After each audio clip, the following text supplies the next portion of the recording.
We had a amazing psychiatrist on the show, but I'd love to hear a conversation between the two of you. His name is Paul Conti. He was trained at Stanford and Harvard. He's an amazing guy.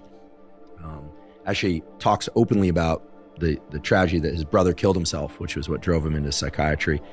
And he's an interesting guy because he's obviously highly educated, incredibly smart. He wrote a book on trauma, but he has incredible knowledge about a number of other areas of psychology, including narcissism, sociopathy. He's worked in a lot of really interesting domains with interesting people that everyone listening on this podcast would recognize. Of course, he's not going to reveal who those people are, but, and, you know, he talks about the fact that, you know, you can look at different people, right? He was actually the one that shared with me this notion of generators and projectors and directed me towards that literature. But when he came on the podcast, he talked a little bit about that stuff, but he talked mostly about trauma. But then, you know, we were talking about ways in which people engage in the world and different archetypes and how you start looking at stories throughout history and you start seeing the same themes over and over, right?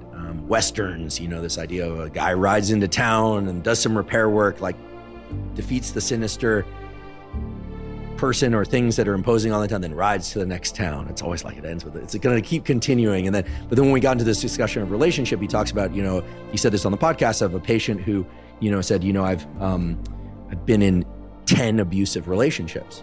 And he'd say to that patient, no, you've been in one relationship 10 times, right? Which is essentially, it's all about your issue, right? That's not you. Purposely didn't point at you for those listening. And I think that those features of ourselves that we bring from condition to condition can be negative or they can be positive. One thing that's interesting, and here I'm not trying to solve or understand the SEAL team community per se, but I think they represent an important archetype because they are selected for this ability to take hard conditions and failures and turn them into wins. That's one of the selection criteria, seems to be. They're finding who has that capability. I see a lot of, and happen to know a few people from the SEAL teams who get out and do really well. You know, the great businesses, you're a shining example of this. And you have a family and, you know, you got German Shepherd too. Yeah, we'll talk about animals in a little bit. You got a dog and it's like you surf and you train and like, I'm sure you have your dark places, dark moments and challenges like anybody else, but things look to me like they're going pretty well. And then I also know people from the SEAL teams, okay, they don't go down the path of suicide, fortunately, but it's sort of like, they don't do as well as I would have thought. And I'm certainly not picking on this community. I also see this from people who are professional athletes. I know kids that were phenomenal in high school. I mean, these were like early admission to all the Ivy League schools because that was what happened in the town that I grew up in. And I look at them now and I'm like, wow, like, gosh, somehow it's not working out. And I think it's important for people to hear that, you know, yes, winning creates the propensity for more winning. But then why do you think it is that in a community where people are trained to solve problems, adapt, and make things work, some people flourish outside the military, and some flourish less, and some, we already talked about, really, you know, go down the dark traps. What do you think is the quality that allows people to be really adaptable? In particular, because most of us live in a landscape where we have to deal with people who are not us, like people that are not good at what we're good at, and sometimes that's an asset, sometimes it's not. You seem to be particularly good at like understanding the human animal and working with that. So again, this is a broad question. We're going very broadband here, and we'll get narrower again in a little bit, but I'd love your thoughts on like, why is it, how is it, what determines whether or not somebody thrives in novel environments? I have to start off by saying that I wrote a note as you were talking. I just put SEAL and then I put the not equals sign, you know, like, because you can't say that a SEAL equals anything. Right. Excellent point. It's, I mean, there's guys that have been in the SEAL teams that are murderers. Like there's like real life murderers. Like murders, yeah. Like rapists and murderers that went through SEAL training, rapists, murders, and they're in prison for the rest of their lives. Like that's a thing. There's people that have been in the SEAL teams that, you know, got kicked out of SEAL teams for drugs. And I mean, you name it. And we've got that. And we've got guys that are just lazy. And we've got guys that and physicians, you could say this about physicians. There have been sociopathic,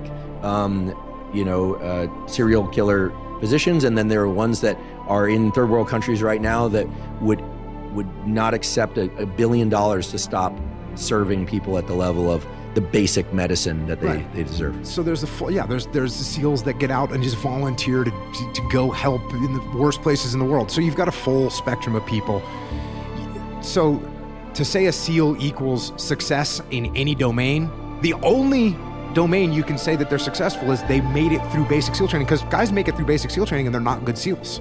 Right? That happens, so you get guys that make it through basic SEAL training and they make it through SEAL qualification training and they make it to a SEAL team and they get kicked out of the SEAL teams because they're not good SEALs.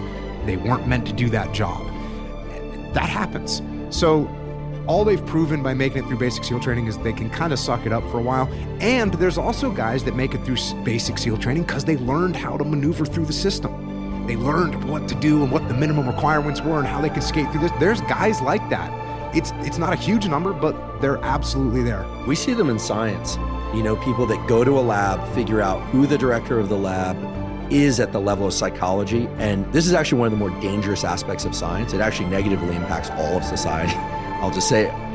And any scientist will know what I'm talking about. They find the big famous labs, they figure out who that leader of the lab is, and they get that person the data they want. They might not make the data up, but they will certainly discard the data that don't fit, right? That, which is one way of making data up by exclusion, right? It's not literally like painting pictures of cells that aren't there or something, but that happens a lot. And those people often go far. They rarely go all the way because pretty soon their reputation, expands to the point where people go like, yeah, no one can repeat that result like that. But these people sit in very high positions, not at Stanford, right? I will say, I don't know any of my colleagues at Stanford that meet those criteria, but you see them and you see what they're doing, and they're basically solving a social engineering thing. They just happen to be doing it in science. Now, why anyone would do that in science, I don't know, because you don't get rich in science. You certainly don't get famous. But for whatever reason, they figured it out that that's where they're going to do it. And I'm sure you see it in law firms. I'm sure you see it in every single domain of life. Yeah. Now, you pointed out that there's some people that make it to the Ivy League schools and they graduate from an Ivy League school and then they don't do well. And to me, that's very similar to someone that might make it to the SEAL teams, do well in the SEAL teams, and then they get out and they don't do well. It's probably because of what I talked about earlier when I went to Navy boot camp. Here's what you got to do. If you do it well, you'll be rewarded. Well, if you're in high school and your mom and dad say, hey, if you do good in high school, you're going to get into this Ivy League school, and you get into that Ivy League school. And here's what you need to do in high school. You need to get good grades. You need to be part of the Glee Club. You need to, whatever the things are that you got to do, you got to speak a different language. You got to go volunteer in Guatemala in the summertime. You got to do these things, and then you'll get into the good college. Once you get into good college, you got to get this degree. Once you get that degree. So they've had a path laid out for them of boxes to check, and they go and check the boxes. And then when they get done, no one has put any more boxes out in front of them, so they don't know what to do. And that can certainly happen from someone in the SEAL teams or someone in the military, that what they've been, hey, this is your mission. This is what you got to do. Here's what you need to do it well. Check the box, check the box, check the box, check the box. And it's time to retire, and there's no one putting a box in front of them to check. And so unless someone, some guys get out of the SEAL teams and they go into a big corporate structure and they kick ass because there's someone in the corporate world saying, hey, here's what you got to do next year. And they do great. And that's super good for them. And they actually really like it. I was talking to a guy the other day. He's like full on in a corporation. He's doing a great job. He likes what he's doing. It's awesome. So, but I think you get some guys that they don't really have the open mind to see where opportunities are. And one thing that's nice about the SEAL teams is there's you get a lot of freedom of maneuver, right? You can really do a lot of stuff that you kind of want to do. And so when they look at the corporate world, they don't see that and they think, I'm not going to do that. But then they're not quite sure how to take the next step. So I think that's why you might see some guys that aren't super successful because they don't really know what to do. And they don't really have a mind that's open to look for opportunities. And also you got some guys that success for them is they're going to hang out with their family and they're going to, get in good shape and they're going to run some triathlons or compete in whatever they're going to do. They're going to go do it. And that's what they're looking to do, which is also awesome. Go take time, go enjoy your family, man. You gave enough to your country. Go hang out with your kids. That's success as far as I'm concerned too. I agree there. I know far too many people who are successful in their professional lives, but who have very diminished personal lives, and it is not a pretty picture. You know, you mentioned the parent kind of driving the kid, do this, do that.